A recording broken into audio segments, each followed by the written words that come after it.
All India time. નમસ્કાર દર્શક મિત્રો, ખોટા કેસમાં ફસાયા હોવાના આક્ષેપ વચ્ચે આશીષ જોશીને કોર્ટ દ્વારા જામીન મંજૂર કરવામાં આવ્યા। કાનૂની પ્રક્રિયા બાદ કોર્ટે રજૂ થયેલા તથ્યો અને દલિતોને ધ્યાનમાં રાખીને જામીન મંજૂર થતા પરિવારજનો, સમર્થકો તથા પૂર્વ ધારાસભ્ય મધુભાઈ શ્રીવાસ્તવે ખુશી વ્યક્ત કરતા જણાવ્યું, ન્યાયાલયે ન્યાય આપ્યો છે તો એના ન્યાયાલયને અભિનંદન પાઠવીએ છીએ। પણ જે રાજકીય ક્ષેત્રવાળા કિન્નાખોરી કરીને આશીષ જોશીને 11 દિવસથી જેલમાં મેકાયો છે એ ખોટું કર્યું છે। અમને ખરેખર રાજકીય ખેલ રમવાનું હોય તો રાજકીય ખેલ રમાતું હોય।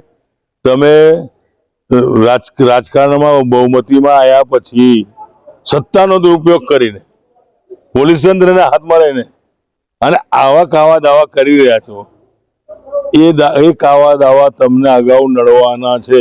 લોકોની જમીન પડાઈ છે એ નહીં કરવાનું છે, લોકોનું ખોટું કર્યું છે એ નહીં કરવાનું છે। સચ્ચાઈની હંમેશા જીત હોય છે, તો સચ્ચાઈની જીતનો આજે એમને બેલ મળી ગયો છે। આજે જામીન પર આજે છૂટી જશે અને આગળ કારોબારી ચાલવાની।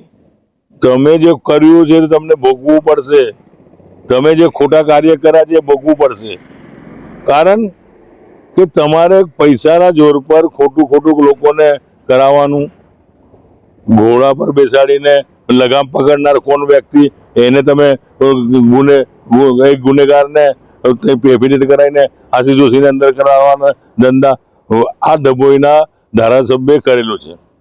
એ આપ જુઓ તો એને ઘોડા પર જઈ રહ્યા હતા, ઘોડાની લગામ કોઈ પકડી દીધી, જુઓ ત્યાં અંદર એ જ ઘોડાની લગામને બોલનારો એ જ આરોપી પકડાયેલો, એ આશીષ જોશીનું ખોટું નામ ચડાવીને કરાયું છે। એટલે ખોટું તો ખોટું જ હોય છે, તો સચ્ચાઈની જીત થવાની છે, એમાં કોઈ નવાઈ નથી।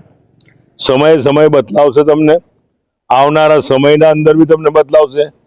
અને હું તો મારું એ જ કહેવાનું છે ભારતીય જનતા પાર્ટીના આગેવાનો, નેતાઓને કે આવા લોકોથી ચેતો, નહીં તો પાર્ટી પાણીમાં ડૂબી જશે। ભલે તમે આજે મશીનમાં ચક્કર ચલાવતા હોય કે ખોટું કરતા હોય, પણ જે દાડે સિક્કાથી વોટિંગ આપવાનું આવશે તે દાડે તમારા દિવસો ભરાઈ જવાનો છે।